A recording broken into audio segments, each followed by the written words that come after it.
नारद जी के श्राप से भगवान को झेलने पड़े अनेकों दुख। कृपासागर भगवान विष्णु भक्तों के हित के लिए शरीर धारण करते हैं। श्री रामचंद्र जी के जन्म लेने के अनेक कारण हैं, जो एक से एक बढ़कर विचित्र हैं। एक बार नारद जी ने प्रभु भगवान विष्णु को श्राप दिया था, अतः एक कल्प में उसके लिए अवतार हुआ। यह बात सुनकर पार्वती जी बड़ी चकित हुई और बोली, नारद जी तो विष्णु भक्त और ज्ञानी है, मुनि ने भगवान को श्राप किस कारण से दिया? लक्ष्मीपति भगवान ने उनका क्या अपराध किया था? नारद जी के मन में मोह होना आश्चर्य की बात है। तब महादेव बोले, न कोई ज्ञानी है न मूर्ख। श्री रघुनाथ जी जब जिसको जैसा करते हैं, वह उसी क्षण वैसा ही हो जाता है। इसके बाद शिवजी ने जो कथा सुनाई वह इस प्रकार है।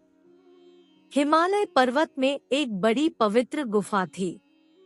उसके समीप ही गंगा जी बहती थी। एक बार वह परम पवित्र सुंदर आश्रम देखकर नारद जी को अत्यंत सुहाना लगा तथा उनकी भगवान के चरणों में समाधि लग गई। नारद जी की तपोमयी स्थिति देखकर देवराज इंद्र डर गए।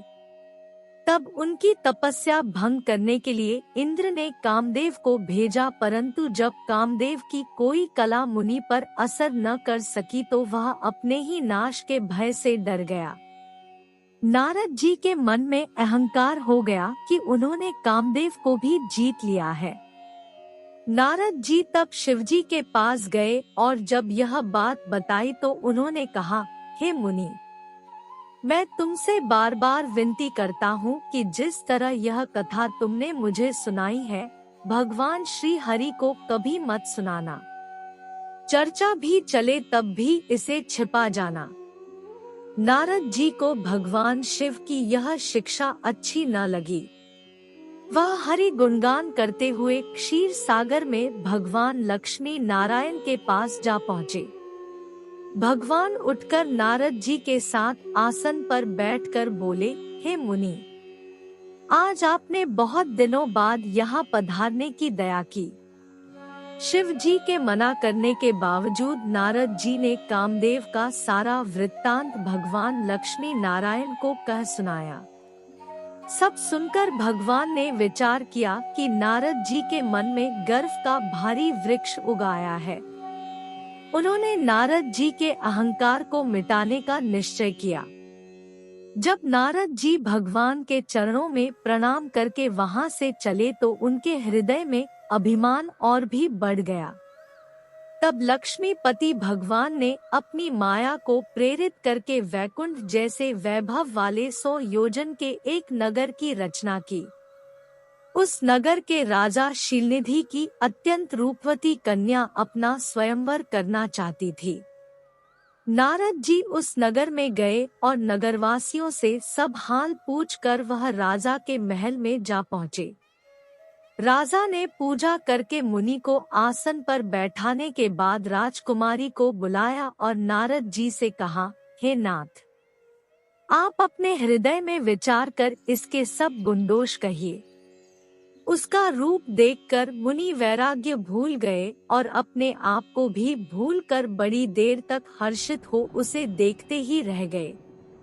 सोच विचार कर वह उपाय करने लगे जिससे यह कन्या उन्हें ही वरे, और यह विचार करके कि श्री हरि के समान मेरा हितैषी अन्य कोई नहीं, और वह तुरंत वैकुंठ पहुँचे व प्रभु से अपनी व्यथा व्यक्त कर बोले, आप मुझे अपना रूप दीजिए, तभी मैं उस कन्या को पा सकता हूँ। तब प्रभु बोले, हे नारद, सुनो, जिस प्रकार आपका परम हित होगा हम वही करेंगे, दूसरा कुछ नहीं। भगवान की माया के वशीभूत हुए मुनि ऐसे मूढ़ हो गए कि वह भगवान की स्पष्ट वाणी को भी न समझ सके। नारद जी तुरंत वहां गए जहां स्वयंवर की भूमि बनाई गई थी। राजा लोग खूब सज धज कर अपने अपने आसन पर बैठे थे। नारद जी मन ही मन प्रसन्न हो रहे थे कि मेरा रूप बड़ा सुंदर है, मुझे छोड़ कन्या भूलकर भी दूसरे को न वरेगी।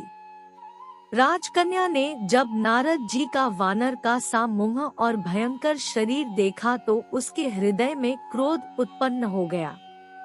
कृपालु भगवान भी राजा का शरीर धारण कर वहां जा पहुँचे और राजकुमारी ने हर्षित होकर उनके गले में जयमाला डाल दी।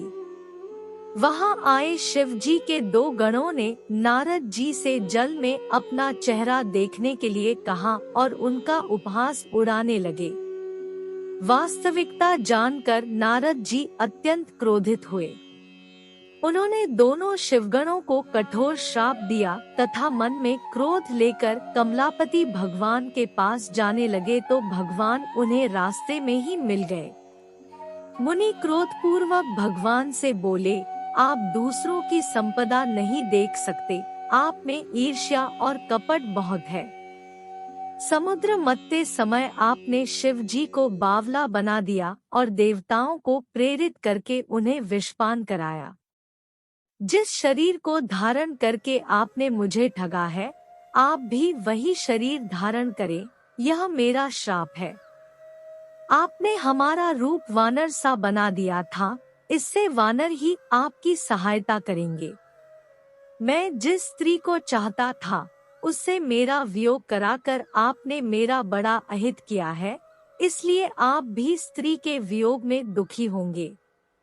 श्राप को सिर पर चढ़ाकर हृदय में हर्षित होते हुए नारद जी से कृपा निधान भगवान ने अपनी माया की प्रबलता खींच ली।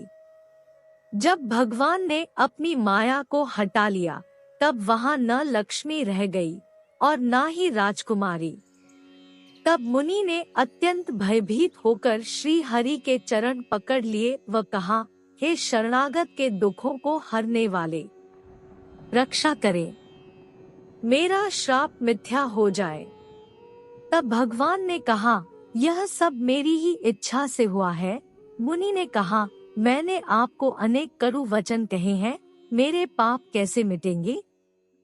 तब भगवान ने नारद जी से कहा, जाकर भगवान शंकर जी के शतनाम का जप करें, इससे हृदय में तुरंत शांति होगी।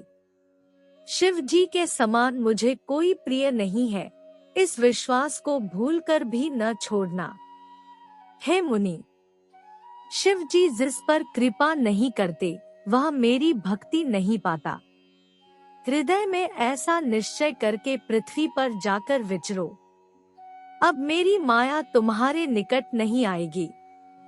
यहाँ हमने आपको भगवान विष्णु और नारद जी के बीच हुए वार्तालाप की जानकारी दी है। बोलो भगवान विष्णु तथा माता लक्ष्मी की जय हो। यदि आपको यह जानकारी अच्छी लगी तो मेरे YouTube चैनल को सब्सक्राइब करें जिससे आपको धार्मिक ज्ञान प्राप्त हो सके। धन्यवाद।